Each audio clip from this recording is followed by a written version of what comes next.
മുറിക്കാൻ വേണ്ടി ടേബിളിന്റെ ഫ്രണ്ടിലിരിക്കുമ്പോഴായിരിക്കും നമ്മൾ ഇങ്ങനെ നോക്കുന്നത്. കട്ട്ലറ്റ് എവിടെ, സമൂസ എവിടെ, ചിക്കൻ എവിടെ, അങ്ങനെ നോക്കിക്കൊണ്ടിരിക്കുമ്പോഴായിരിക്കും നമ്മുടെ കഞ്ഞി ഇങ്ങനെ അവിടെ നമ്മൾ നോക്കിക്കൊണ്ടിരിക്കുന്നത്.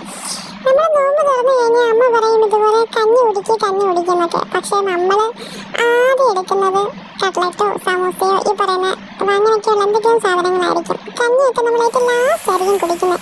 പക്ഷെ കഞ്ഞി കുടിക്കുന്നത് തന്നെയാണ് നമ്മുടെ വയറിനും നല്ലത്, പെട്ടെന്ന് ദഹിക്കുകയും ചെയ്യും. ഇത്രയും നേരം നമ്മൾ ഫാസ്റ്റ് ചെയ്തല്ലേ. അപ്പം ഞാനിന്ന് വന്നിരിക്കുന്നത് നമ്മുടെ ഇഫ്താറിന് എന്തായാലും നമ്മുടെ വീട്ടിലൊരു കഞ്ഞി ഉണ്ടാവില്ലേ. ചിലപ്പം പാൽക്കഞ്ഞി ആയിരിക്കാം, അതല്ല നോമ്പ് കഞ്ഞി ആയിരിക്കാം, അങ്ങനെ പല രീതിയിലും നമ്മൾ കഞ്ഞി വെക്കും. പക്ഷെ ഇത് നമ്മൾ പാൽക്കഞ്ഞി ആയിട്ടാണ് വെക്കുന്നത്. പാൽക്കഞ്ഞി വെക്കുന്നത് എല്ലാവർക്കും അറിയായിരിക്കും. നമ്മൾ ആദ്യം അരി എടുക്കുക. അത് അരി എന്ന് പറഞ്ഞാൽ പൊടിയരിയാണ് കേട്ടോ. പൊടിയരി ജസ്റ്റ് ഒരു ഗ്ലാസ് എടുത്തിട്ടുള്ളൂ. അത് നമ്മൾ കുക്കറിനകത്തിട്ട് ഒരു 3 വിസിലാണ് അടിക്കേണ്ടത് കേട്ടോ. അപ്പോൾ നല്ലപോലെ അത് വെന്ത് വരും. ആ സമയത്ത് നമ്മൾ കുറച്ച് തേങ്ങാപ്പാൽ എടുക്കണം. അങ്ങനെ തേങ്ങാപ്പാൽ എടുത്തിട്ട് ഞാനത് ഒരു അരമുറി തേങ്ങയുടെ പാലെടുത്തിട്ടുണ്ട്. അത് നമുക്ക് ആവിയൊക്കെ പോയി കഴിയുമ്പോഴത്തേക്കും നമ്മൾ ഇതിലോട്ടിട്ട് പാലൊഴിച്ച് ഇങ്ങനെ ഇളക്കി കൊടുക്കാം. കുറച്ച് ഉപ്പും കൂടി ഇട്ട് വേണം ഇളക്കാൻ വേണ്ടിയിട്ട്. എന്നിട്ട് അത് നല്ലപോലെ തിളയ്ക്കാൻ വെക്കണം.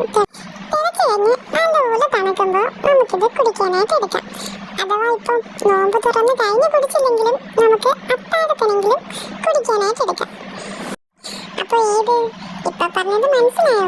അതായത് നോമ്പ് തുറക്കാൻ കുടിച്ചില്ലെങ്കിലും അത്താഴത്തിനെങ്കിലും കുടിക്കാമല്ലോ. എന്താ എല്ലാം മനസ്സിലായില്ലല്ലോ അല്ലേ?